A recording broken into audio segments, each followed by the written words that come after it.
People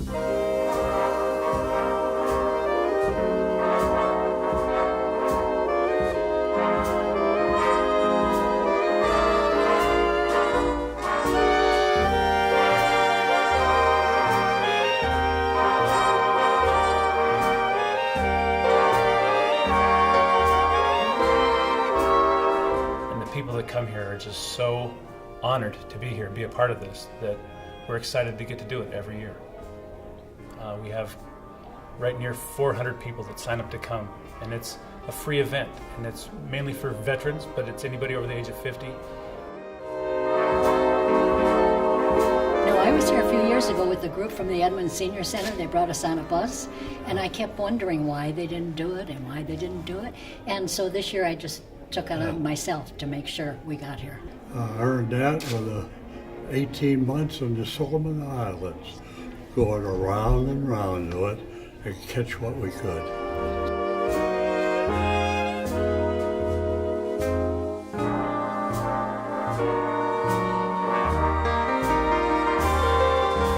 I did serve in Korea and Vietnam and France.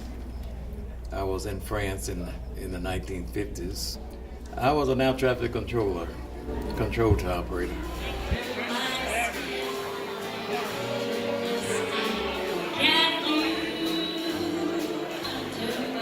Today we came and we provided color guard for the opening ceremony of the Veterans Day, and then I read the POW MIA table ceremony, and then we just finished a little flag tribute called Old Glory.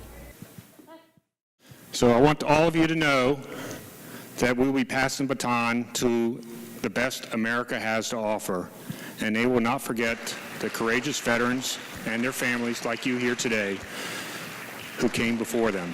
Thank you, and have a great Veterans Day dance. I look forward to joining you.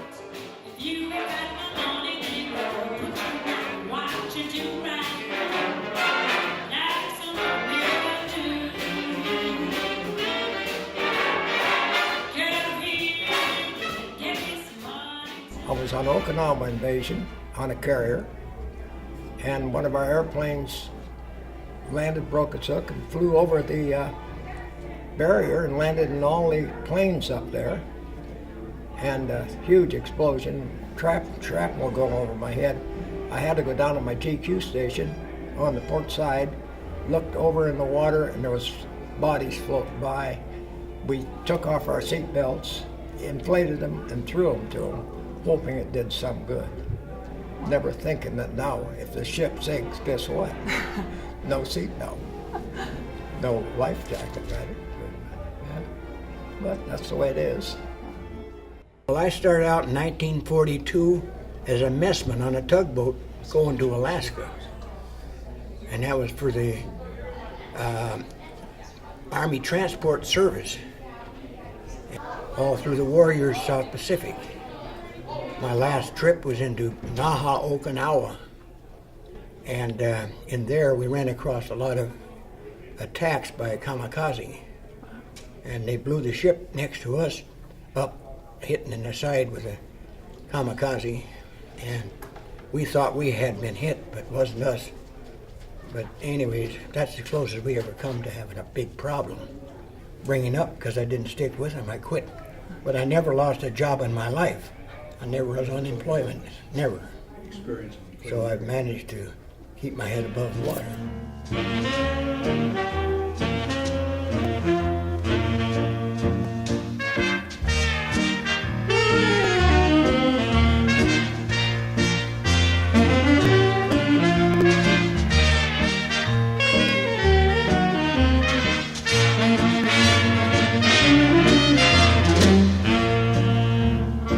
Well, when I went in, we were still an auxiliary, and around when Korea came about, we became regular Army, and that was around 1949. We were actually clerk typists. We kind of set the fellas free to go on the front to fight and did the clerical work. Well, I've been fighting for the band for the last 2 years to play the Wax Anthem song. and they kept telling me there wasn't one. They found it and they played it today. This event is amazing. We have so many volunteers that come together to pull this apart. Not to mention all of the different volunteers, and I will never get all of their names on here.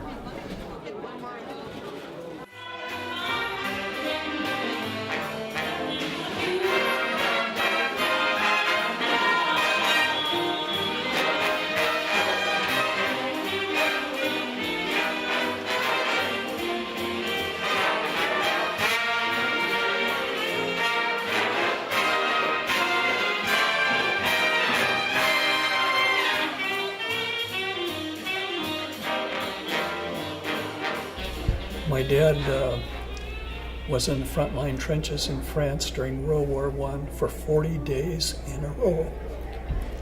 And he never talked about that to us kids, and we would never have known it had it not been for my mother. But that service to us has been remarkable.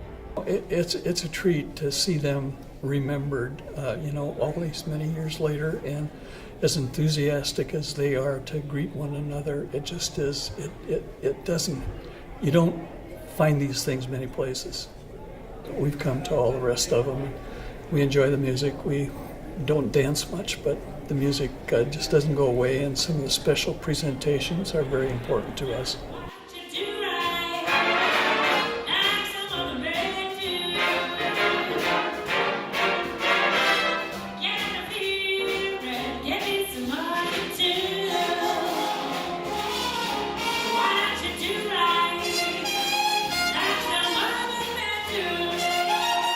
Service goes back to the Battle of Britain, and I had quite a service there. Did lots of things.